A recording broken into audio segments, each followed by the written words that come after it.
Wheelchair racing has become one of the major events in the Games, and wheelchair athletes compete at all distances.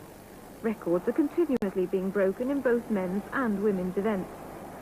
Special racing chairs are the order of the day, and keeping one's chair in tip-top condition may make the difference between winning or just coming a good second.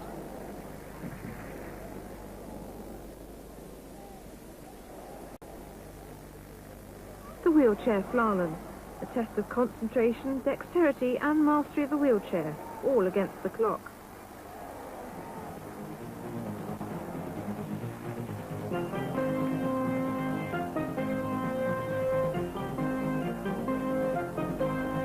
Field events from a wheelchair demand a totally different technique, and it's regular coaching and training that adds those extra centimetres to a throw.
With such determination, surely this girl's in for a medal.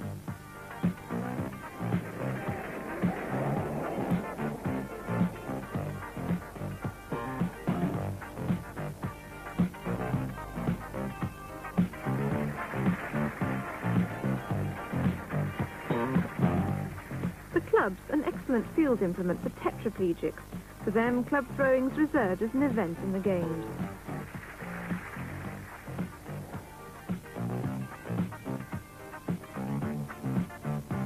Now there's a good discus throw. Maybe he's in for a medal. And when your team is not competing, it's nice to relax in the warm sun and perhaps dream of home.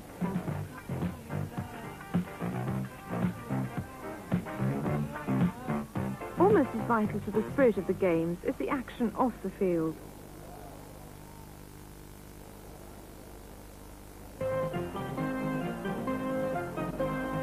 Field events from a wheelchair demand a totally different technique, and it's regular coaching and training that adds those extra centimetres to a throw.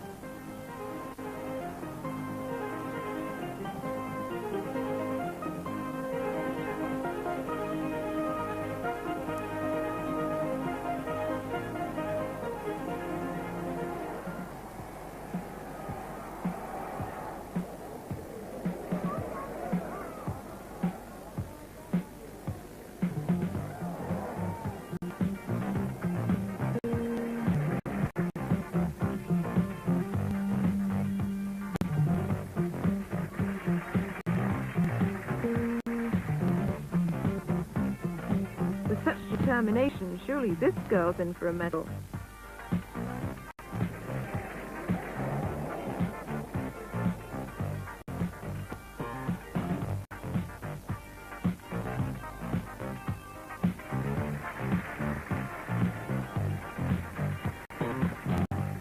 The club's an excellent field implement for tetraplegics. For them, club throwing's reserved as an event in the Games.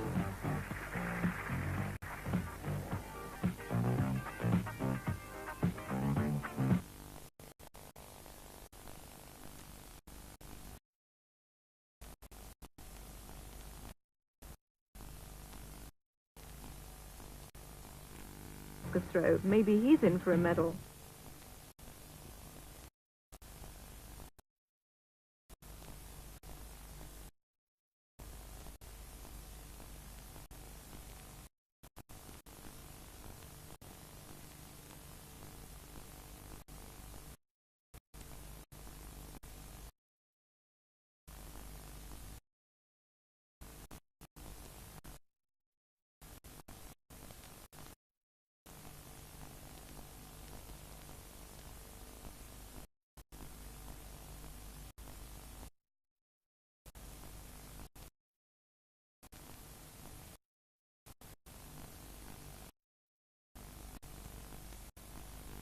There's a good discus throw. Maybe he's in for a medal. And when your team is not competing, it's nice to relax in the warm sun and perhaps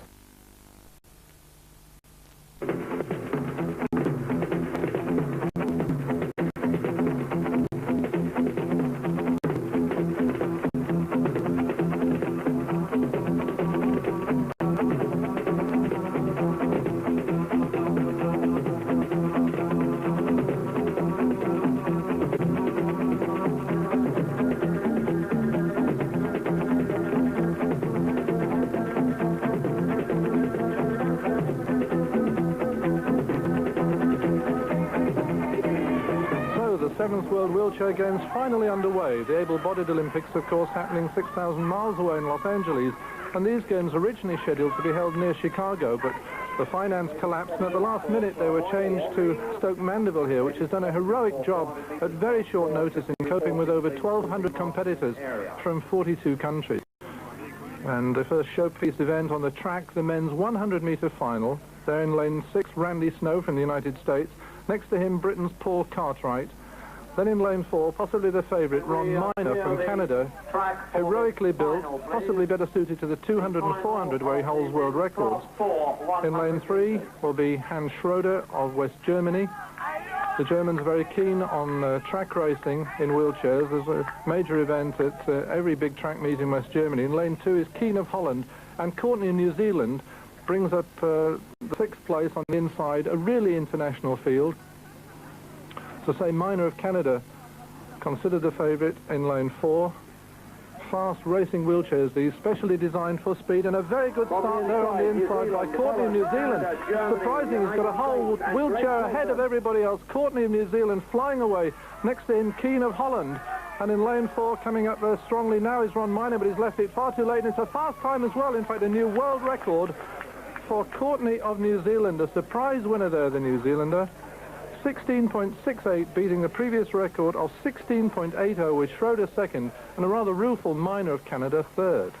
The two guys, Courtney and Schroeder, got off to a fantastic start in the race, and I unfortunately got out of the blocks kind of a little bit late, but started picking up ground and just ran out of room.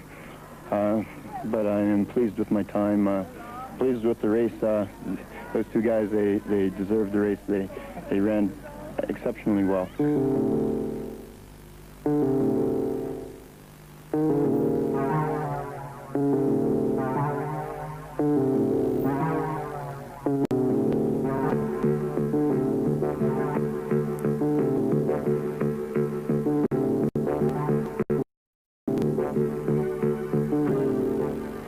Even now, my stomach's turning over inside.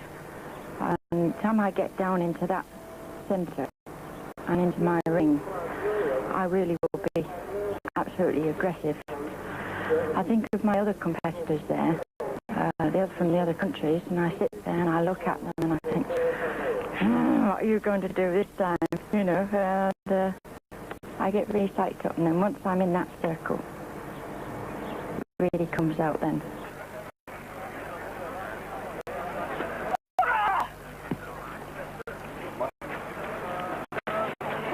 After I've made the throw, I come out, it all depends if I've done good or not. If I've done good, then great. Usually I have tears coming down. If I've done badly, I'm a bit cross with myself, and then I start thinking, no, did I do my best, or did I just do a bomb throw? Well, Dorothy Ripley from Castleford holds the world record in this event. The women's biggest is here, Milinkovic of Yugoslavia. Dorothy comes from 9 years, proud to admit to being a granny of 50, and she's even prouder of that world record. Milinkovic has already beaten the existing Olympic record in her early rounds, but now this is her final row. She's done 5 meters 86, which for a new Olympic record, but she's moment, and that doesn't look like an improvement, and the Yugoslav looks very unhappy. The games mean to me a great deal that I've succeeded in getting this far. I'm going out to try my best to get there to break my world record. Well, that world record's standing at 7 meters. She's already thrown 6 meters 67, so she's sure of the gold medal. But this is the final throw. And the follow-through there, tremendous, and it's very long way, 7 meters 19, a new world record for Dorothy Ripley from Castleford. And if Dorothy is the self-confessed granny of the team, then Jerzy Tchaikovsky from Huddersfield, at 19 years old, is the baby of the team, the youngest member of the squad, and she's set 17 British track records this season. But she's up against here Monica Seika from Sweden, widely regarded as one of the all-time great wheelchair competitors in this women's 1500 meter final.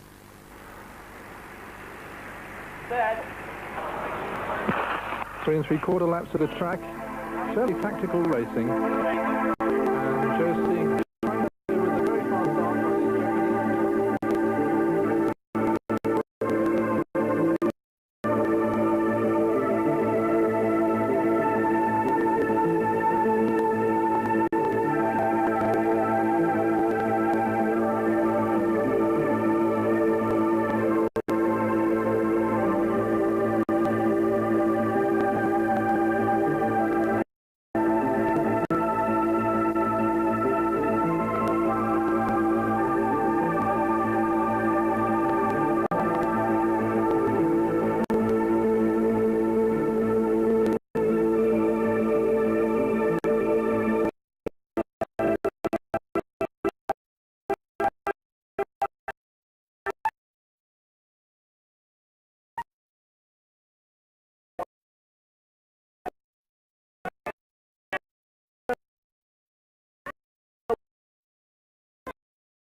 You're not supposed to be in here.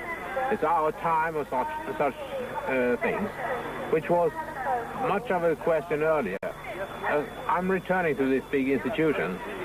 Earlier they had their own gymnasium and they had their own facilities for making these kind of sports, and then they didn't have to face it in the whole city. Now every organization has to do this. They have to see us and they have to take part. They have to share with us as well as we do with them, of course. You can't just beat them anytime, not knock them. When they go to work, they have their complicated. Yeah. They work on the same place. They work on the same place, and they see that the handicapped can do the best. Certainly in a wheelchair they can do better, with Monica Seika taking 40 seconds off the 1500 meter world record so far. Jerzy Tchaikovsky, despite coming last, getting her 18th British record. Connie Hansen of Denmark may be the big threat to Seika in this women's 200. Drawn on the outside, Canada, then Monica Seika in lane 4, De Crane of Belgium in lane 3, Carlton of the USA in lane 2, and on the inside, Norman of the USA. The 6 girls in this 200 meters, where Monica Saker again must start favourite. In lane 4, Connie Hansen of Denmark, someone she's raced against many times, gets quite a good start. And in fact, lane 5, Rakiecki of Canada. But now really moving is Monica Saker. And tricky on this bend because, of course, there's no camber.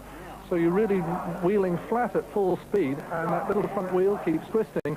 Very hard to hold it just on this bend. Coming into the home straight, Monica Saker of Sweden is away and flying. There's already opened up at least a 20-meter lead on Hansen of Denmark on the outside lane. And Monica now certain of the gold medal, but chasing the world record of 37.40, going to be very close to it, and does indeed break it, 35.73, so another world record. Hansen comes in for second place, and de Crane of Belgium third. Nice embrace there for Hansen, but Saker, the new world record holder, 35.73, Hansen 39.38, and de Crane 40.28.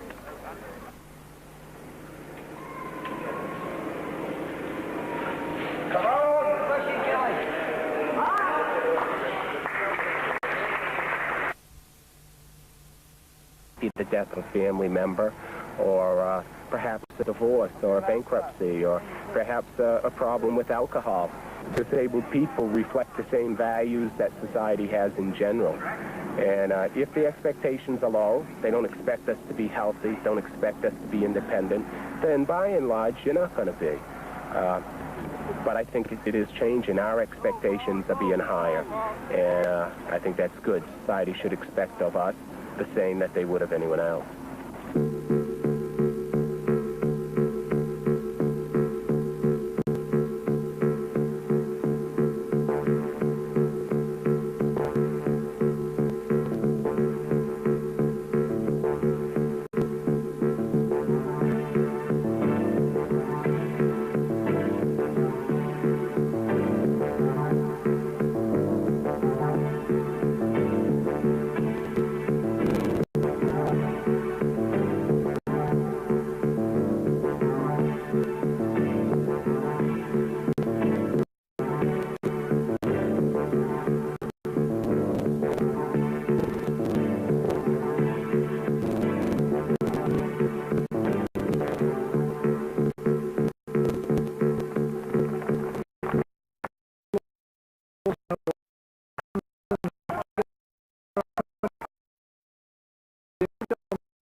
happier to be in this huge stadium and giving people a taste of what racing's all about. And a pretty exhausting performance by Hansen of Denmark there. But Hedrick looks very pleased, acknowledging the cheers of the crowd, very happy, and proving that this is a real sport for real athletes. Maybe one day it'll be included as of right in the Olympic Games. Hedrick's time 2:15.73, a new world record, ahead of Saker and Cable. In Sweden, they start to look at us in another way now, and they, like in the newspaper, they writing about us in the sports places in the newspaper. Before it was like in the family places, but now it's on the sports place. So we are kind of a sport for Sweden, not for the handicapped. What a wonderful sight this Olympic Stadium is, with the great peristyle down the end, and then the horseshoe of well over 90,000 people. And this is a marvellous field. Peter Trotter of Australia, on the inside for this 1,500 metres, Mel Fitzgerald, who was second in the Stoke Mandeville Marathon, in lane 2, Jim Martinson of the USA in lane 3, those very flashy leather gloves. Jürgen Geider from Germany, who does everything from the sprint to the marathon. Randy Snow, one of the most experienced international racers, with a beard. Then Andre Vigar from Canada, third in the marathon in Stoke Mandeville, a powerfully built athlete. Rick Hansen, next to him in lane 7 from Canada, who won 9 goals in the American Games, Pan American Paralympics. And then Paul van Winkel of Belgium on the outside, again with a little protection around the biceps to stop any chafing from the wheel. And van Winkel, possibly the favourite. Certainly Hansen feels that the Belgians are well prepared, and that this will be our real first sight of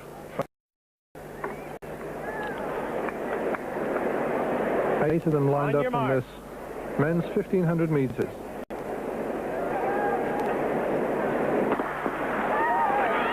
Away on the inside, Trotter a little bit slow away in lane 3. Jim Martinson got a good start, but on the outside, really flying and cutting across the field, is Paul van Winkel of Belgium. And he's already opened up a 3-metre lead on the field. It's not sports for the disabled. It's just sport. Trying to do is what I see many athletes trying to do in Los Angeles right now in the Summer Olympics. I'm just trying to see how fast I can run. I'm not trying to make a statement of rehabilitation or about disabled society. Maybe that's a byproduct, and if that be the case, fine. But basically, I am just an athlete, and I run as fast as I can, and I train as hard as I can, and my challenge is that of an athletic challenge to see how good I can be. When you're brought into an athletic realm, the best, every athlete there is training 6-7 days a week, 3 times a day, and they're putting 100% into it, and they're pursuing excellence the best they can. That's what it's all about, athletics. Recreation and rehabilitation there at the lower level, at the elite level, at the best in the world. The wheelchair is secondary, the disability is secondary, and what you have is athletics. Less than 200 metres to go now, and Paul van Winkel of Belgium has 25-30 metres lead on the rest of the world. Trotter of Australia holding second place inside there, but the 5 men in that group chasing for second place and anybody's silver medal. But out in front, and the crowd rising to the support of power and speed, is Paul van Winkel of Belgium. Now 30 metres there, it's Randy Snow of America who's leading the chase in second place now. Vigar is third, but the winner, not a world record, last time under 4 minutes, 3:58.58, Paul van Winkel of Belgium. He led from the gun right to the tape. A marvellous solo performance, and let's hope that that's convinced people that table sport is here to stay. 4 years' time in Seoul, perhaps it'll be accepted not just as a token sport, but as a real sport.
wheelchairs must conform to established international standards. These competition chairs and their specifications are available from your state wheelchair sporting association throughout Australia. An essential part of any wheelchair competitor's equipment is gloves. These gloves will take the wear and tear and propel the athlete across the winning line. The gloves used come in as many varieties of style, shape and materials as the competitors themselves. Besides protecting the fingers, the gloves assist the competitor in getting a more powerful drive through the chair's push rim. To be a successful athlete in any wheelchair track event, there are 3 distinct aspects of racing that must be mastered. These are the start of any race, the sitting position you adopt in your chair, and the pushing techniques you use to propel yourself forward. Let's look at each of these important aspects of a race and see and hear how some of Australia's most successful wheelchair competitors win races and the techniques they use. Top international sprinter Mick McIntyre, a Class 4 athlete, uses very short, fast pushes to get himself going, then gradually lengthens his strokes. Let's hear what Mick says. Because I'm a sprinter, my technique is, when I start off, is very short, sharp pushes to prevent the front of the chair lifting and me tipping out backwards. So I've got to go from there to there very quickly. And then once I get going, then I go into a longer stroke. And gradually, 100 metres is my specialty, so from start it's very quick at the start and then just gradually wind it up and hopefully still be winding it up going over the 100 metre line. Another Class 4 is Jeff Wiseman, an Australian record holder who has a different technique.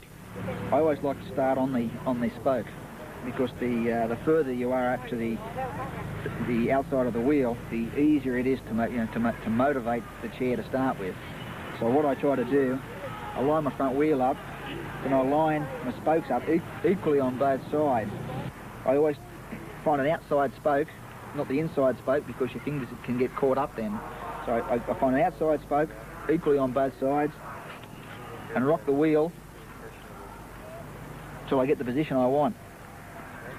I like to lift my backside slightly so I get the first thrust straight down through the wheel. So I go down all the way. So you get an even and a faster start. Then I come back up across the rim and I do 5 very fast across the face of the rim. So I go 1, 2, 3, 4, and then on the 5th and 6th I wind the stroke up. So that then I do a full rotation right around the rim. And by that stage, if it's a corner or a straight, you've got into a rhythm. Your backside then automatically drops down into its positioning that you should be for a good follow-through. Where and how you sit in your track chair is crucial to winning events. Peter Trotter, a Class 4 world record holder, believes that this correct balance is critical in being first across the finish line. Once the start and the chair position has been correctly maintained, the difference between crossing the line first or last will depend a great deal on the pushing technique used. Let's hear what Peter has to say on pushing. Okay, well, I think there's actually 3 important things about pushing that everybody has to be aware of. So the first thing is the technique, and I think I'll probably get to that last. The second thing is your sitting position relative to your push rims. In other words, the balance. You want to be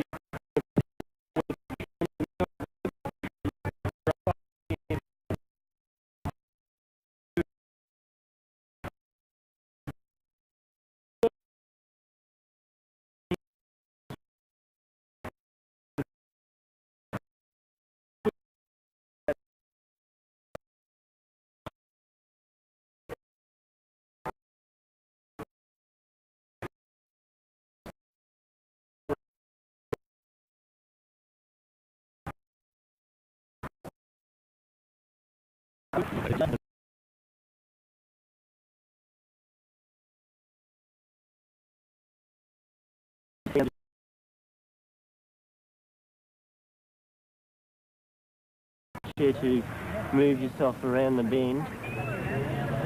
I change my grip from wet weather to dry weather I grip it a lot lighter. I grip the push rim in dry weather than wet weather.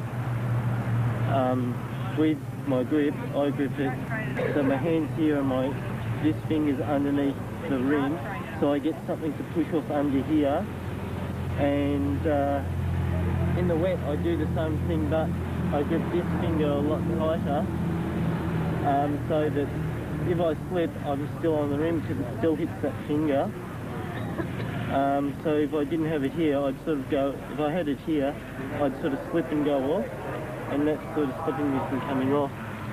As well, the most important thing too is I feel is to have high elbows, because that means that your shoulders are going up and doing the full round circle, which that's how I get propelled, is to, you know, roll my shoulders, because that's where your traps and your deltoids and all your shoulders gives you your speed.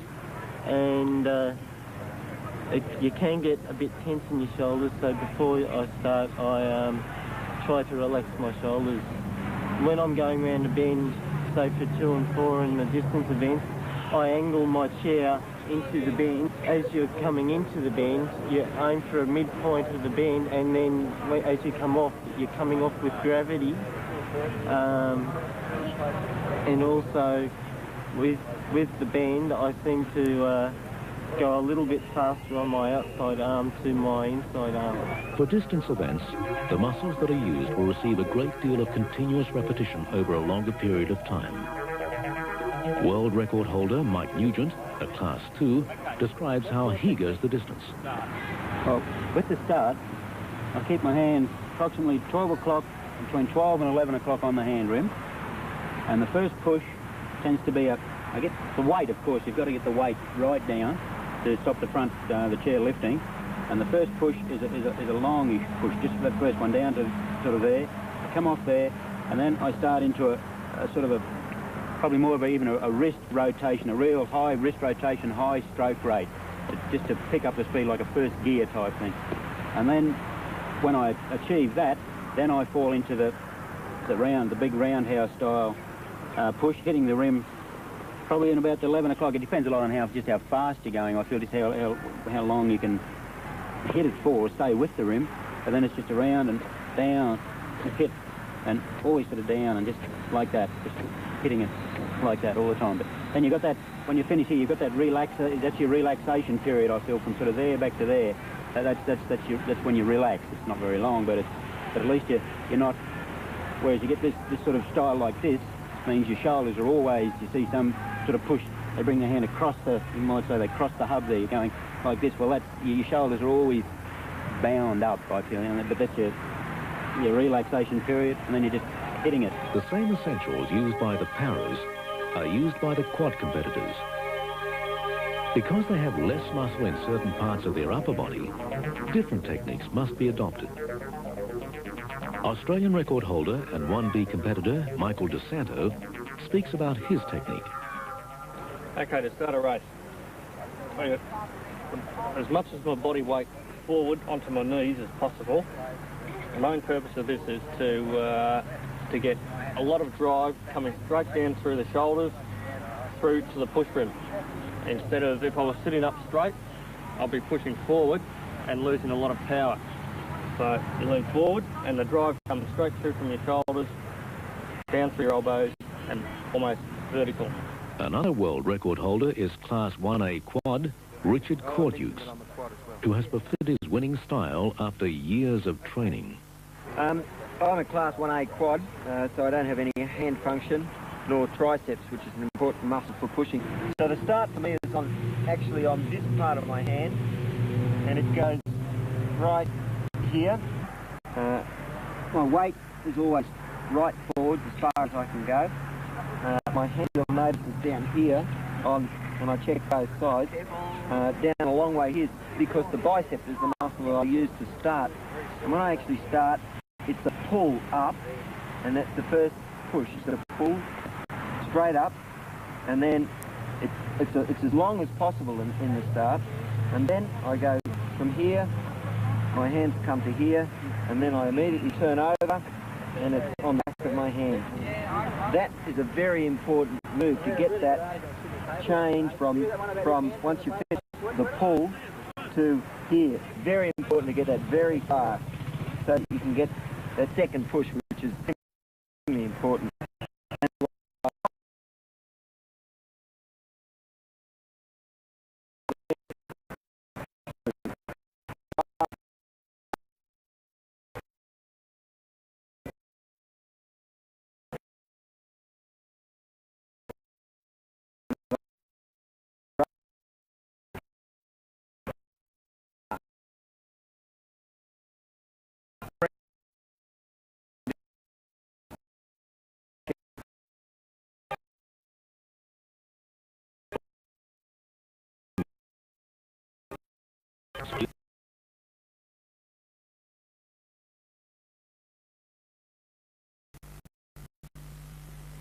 This program was produced with financial assistance from the Australian Bicentennial Authority.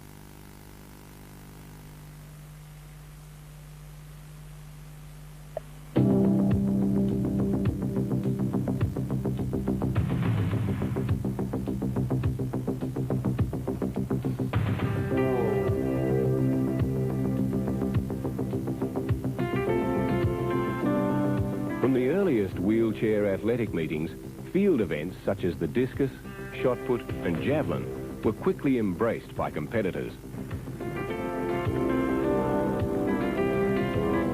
Okay, boys. Here we see Level 1 coach Peter Young conducting a training session with Australian junior champions Brooke Quinn and John Barry. The way you release the spear and the correct angle of release, plus the speed of release, determine how far that spear is going to travel.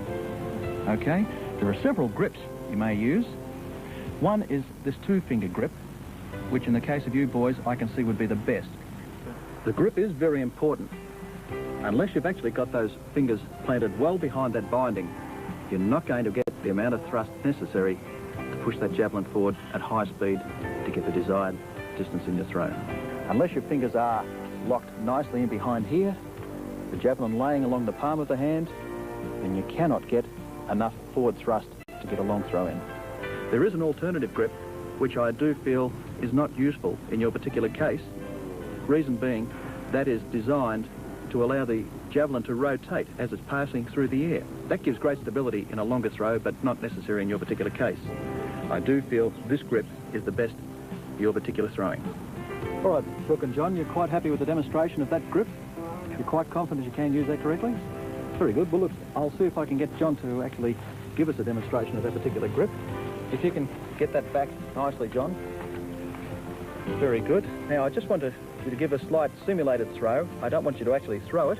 Remembering to drive with that upper body. Really use that body in a good torque position and have that elbow coming over the top and getting maximum thrust from here. Can you just give me a quiet, slow pull through there? That's it, over the top. Good. At state and national competitions, the chairs used by competitors are firmly anchored by officials for stability. Sometimes, though, in training sessions, the athletes have to improvise by using other steadying influences.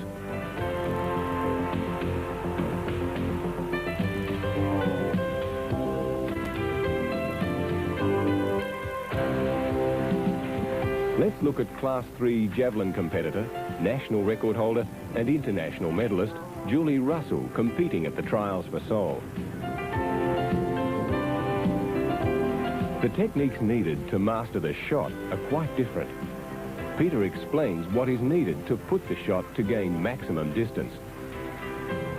The shot is another event where the actual delivery speed of the item being thrown is very, very important.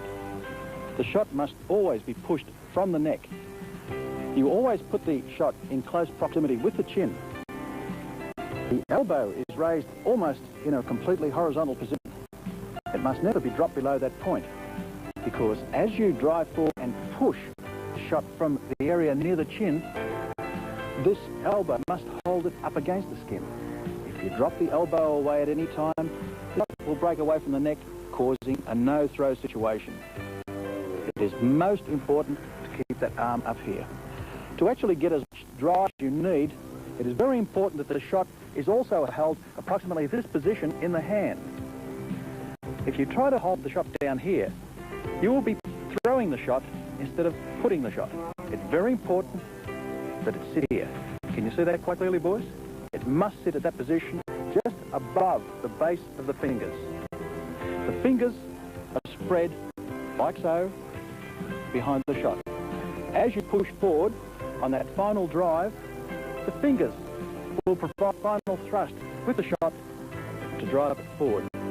Again, I emphasise, when you're throwing the shot, delivery speed is very important. The faster you accelerate the shot away from the neck with a full follow through, the further the shot will go. It is also very important the trajectory angle must be considered here. If you release the shot at a 30-degree angle, it is far too shallow. You will not get the full benefit of that delivery speed. If you deliver it at a 40 to 45-degree angle, you will get maximum distance out of the throw.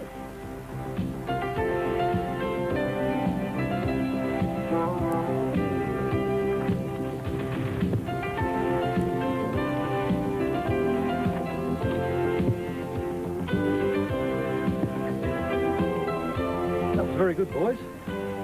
Okay, there was one thing that both of you boys did forget to do. That is to actually get maximum length of drive. Both boys have got to get their bodies around a little further, get that maximum drive out the front.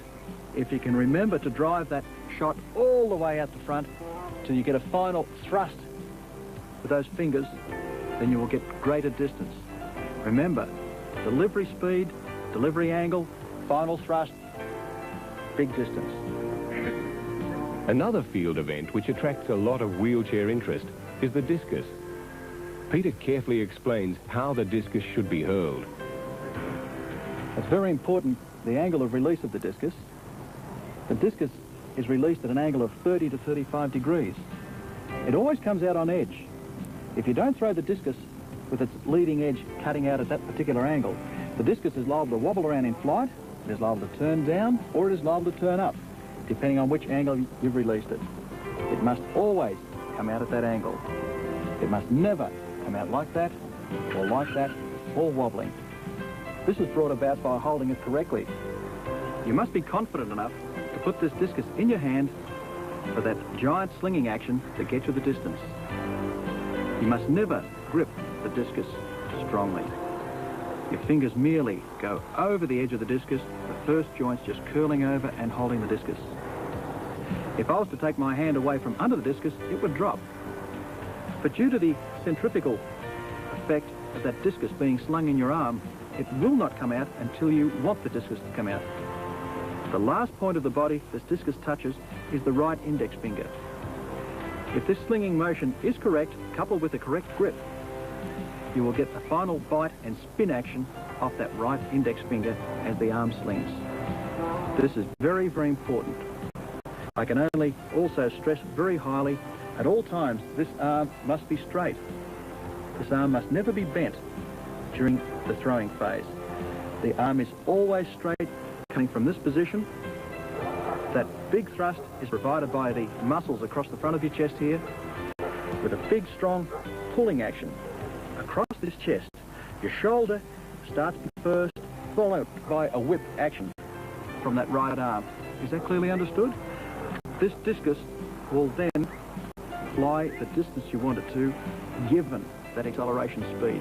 You must keep that discus accelerating all the way from as far back as possible in your arm.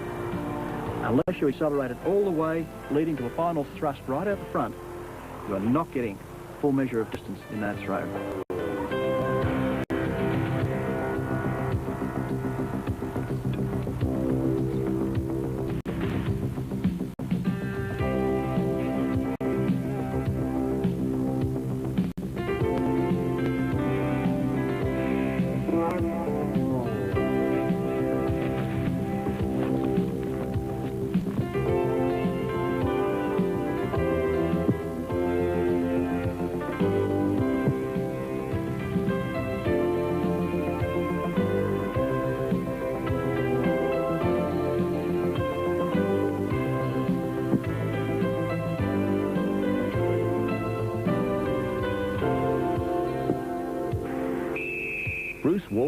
a national record holder from Western Australia, a Class 2 competitor, shows how it's done.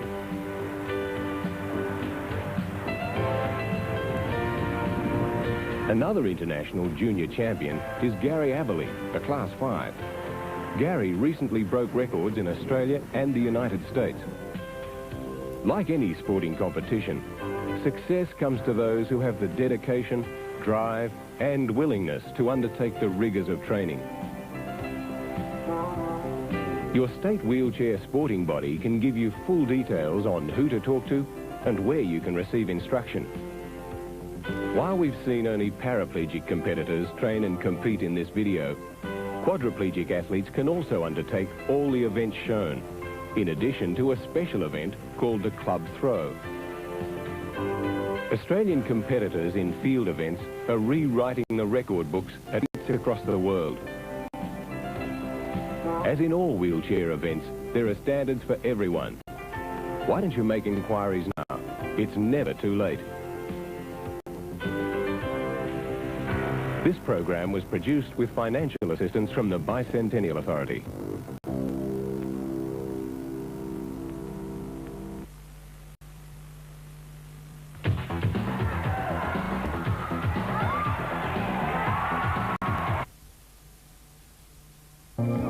International Stoke Mandeville Wheelchair Sports Federation has a guide to the new functional classifications. Most benefit will be gained by viewing the tape in conjunction with the relevant technical documents. The tape is divided into two parts. Part 1 looks at track and field events, and Part 2 at shooting, swimming, snooker, basketball and table tennis.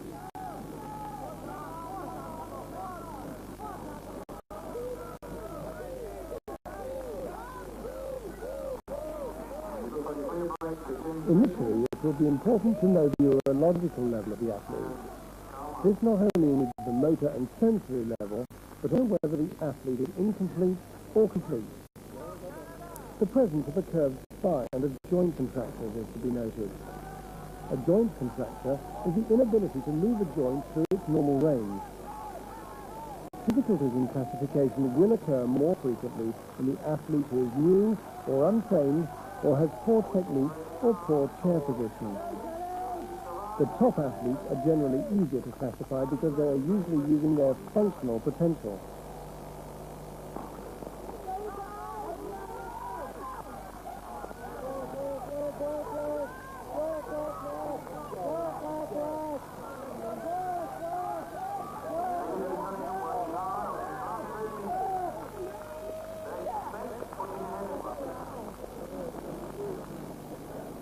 In the T1 functional class, athletes may use elbow flexors to start. That is the back of wrist behind the pushing rim. Hands stay in contact or close to the pushing rim with the power coming from elbow flexion. The old technique is to use the palms of the hand to push down on top of the wheel in a forward direction. Athletes have functional elbow flexors and wrist dorsiflexors. They have no functional elbow extensors or wrist palmar flexors, and may have shoulder weaknesses.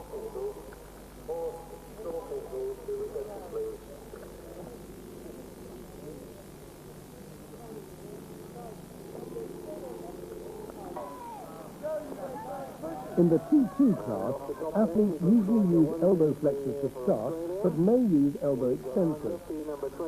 Power from pushing comes from elbow extension, wrist dorsiflexion, and upper chest muscles. Additional power may be gained by using the elbow flexors when the hands are in contact with the back of the wheel. The head may be forced backwards by the use of neck muscles, producing slight upper trunk movements. Athletes have functional elbow flexors and extensors, wrist dorsiflexors and palmar flexors, and functional pectoral muscles. They may have finger flexors and extensors.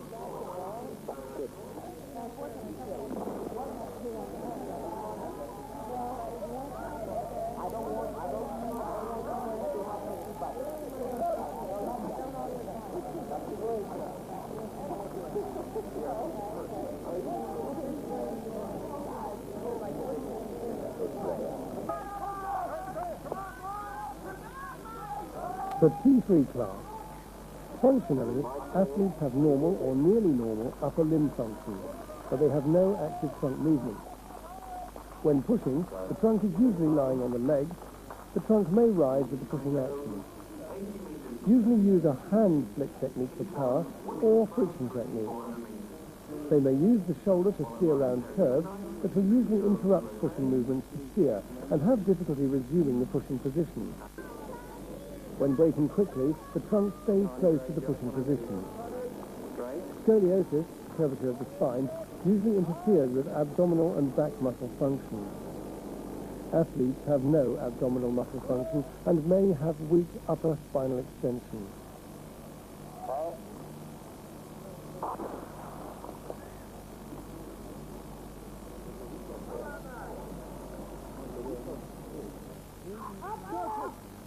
Go, go! Go, Craig! They adjust their steering wheel appear. Finally, in the track section T4, athletes have backwards movement of the trunk, they usually have rotation movements of the trunk, and may use trunk movements to steer around curves. Athletes usually do not have to interrupt the pushing stroke rate around curves. When stopping quickly, the trunk moves towards an upright position. They also use abdominal for power, particularly when starting, but also when pushing.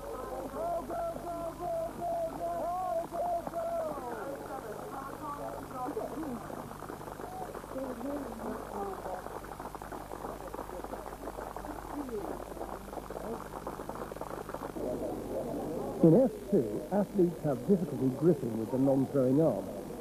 In the shot, they are unable to form a fist and therefore do not usually have finger contact with the shot at the release point and are unable to spread the fingers apart. In the discus, they have no functional finger flexors and they are unable to form a fist. They have difficulty placing fingers over the edge of the discus, but may do so with the aid of contractures or spasticity. In the javelin, athletes usually grip the javelin between the index and middle fingers.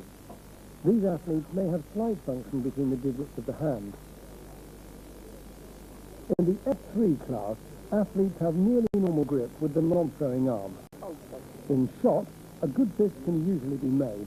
They can spread the fingers apart, but not with normal power, and can grasp the shot put when throwing. In discus, they have a good finger function to hold the discus.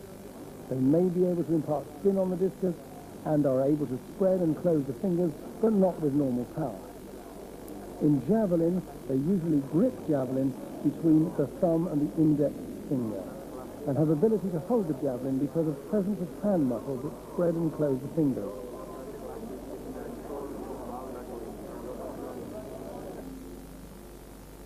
F4 athletes in the shot, discus and javelin have no sitting balance. They usually hold onto part of the chair while throwing. Complete Class 2 and Upper Class 3 athletes have normal upper limbs. They can hold the throwing implement normally, but have no functional trunk movement. F4 is also for incomplete 1C athletes who have trunk movements, but with hand function like F3.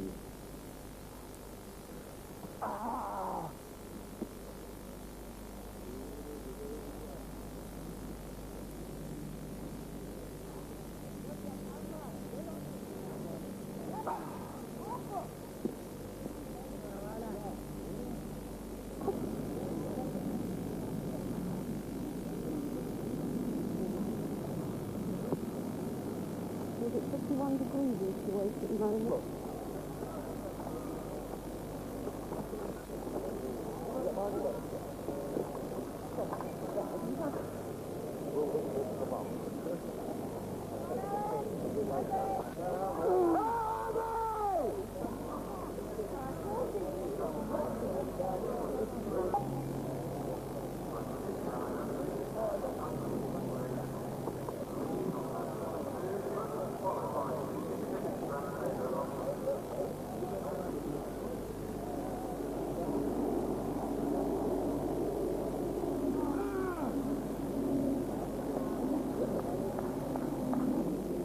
F5 class.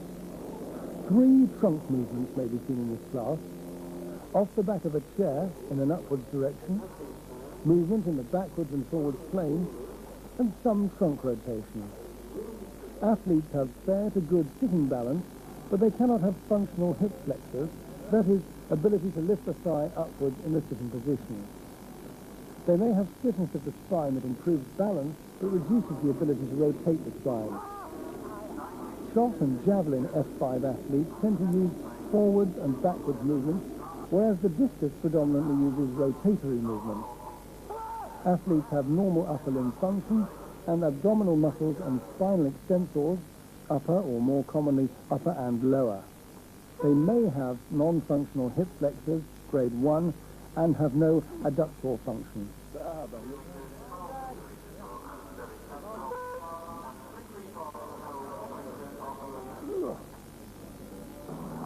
In F6, shot, discus and javelin, athletes have very good balance and movement in the backwards and forwards plane. They have good trunk rotation. They can lift the thighs, that is, off the chair, hip flexion, and compress the knees together, hip adduction. Athletes may have the ability to straighten the knees, knee extension, and may have some ability to bend the knees, knee flexion.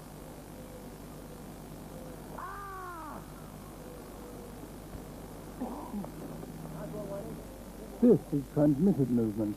That is, movement caused by trunk rotation, producing a passive leg movement.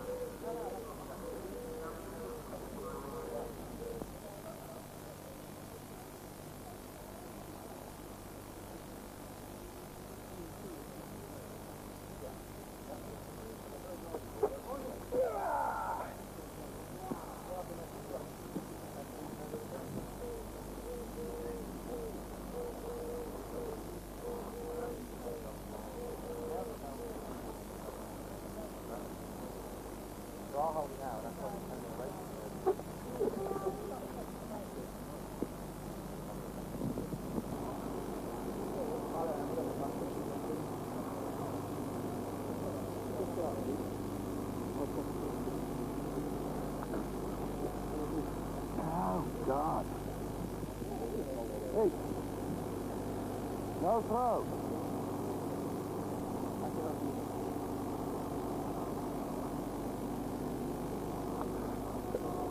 F7 athletes in shot, discus and javelin have very good balance and movement in the backwards and forwards plane. They may also stand up when throwing. They usually have very good balance and movement towards one side, due to the presence of one functional hip abductor on the side that movement is towards. Athletes can usually bend one hip backwards, that is, push the thigh into the chair, and can usually bend one ankle downwards, that is, push the foot onto the foot plate. The side that is strong is important when considering how much it will help functional performance. The F8 class in shot, discus and javelin is for standing athletes with not more than 70 points in the lower limbs. Some factors to consider when observing a field athlete are the grip of the throwing implement and the grip of the non-throwing arm, the starting position, release position and finishing position of the throwing arm, and the functional use of the non-throwing arm. For example, is elbow flexion used or elbow extension, or is the arm used to control trunk movement after release of the implement? And also consider trunk movement. Off the back of the chair, upwards, forwards and backwards, rotation and side to side. Also think about pelvic stability and leg movement. And don't forget the trunk rotation test. In F4, no abdominal function. In F5, abdominal function. And in F6, abdominal function plus functional movement in the upper parts of the lower limbs.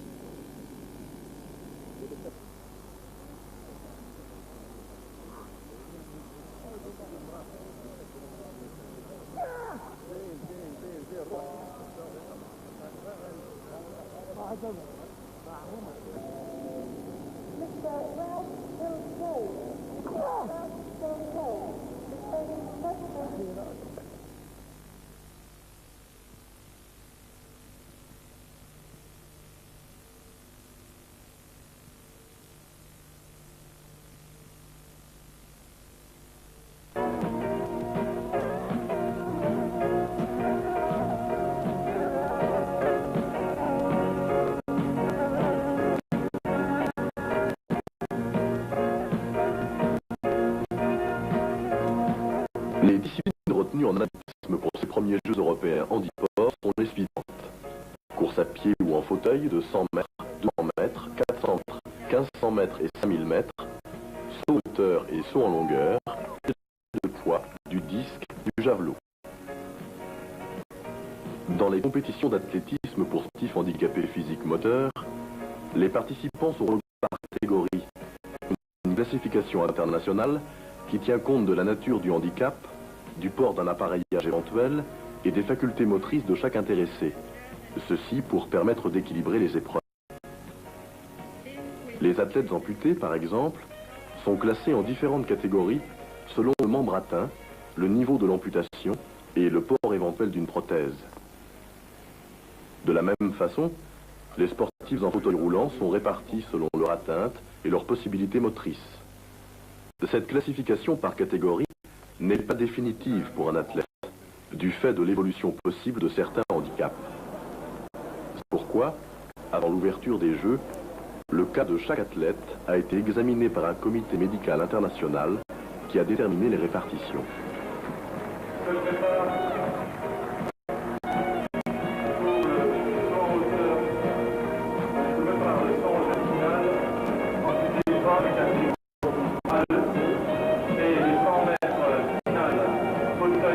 Catégorie 3 et 100 mètres demi-finale, fauteuil sport catégorie 2.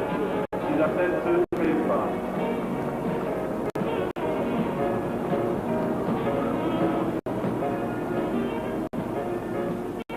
À l'intérieur d'une même discipline, en athlétisme, on peut donc être amené à organiser ou à suivre plusieurs concours selon les différentes catégories de sportifs handicapés engagés. Mais le classement final de chaque épreuve est effectué par catégorie pour permettre de décerner des médailles qui prennent alors toute leur valeur et leur signification sportive pour les participants.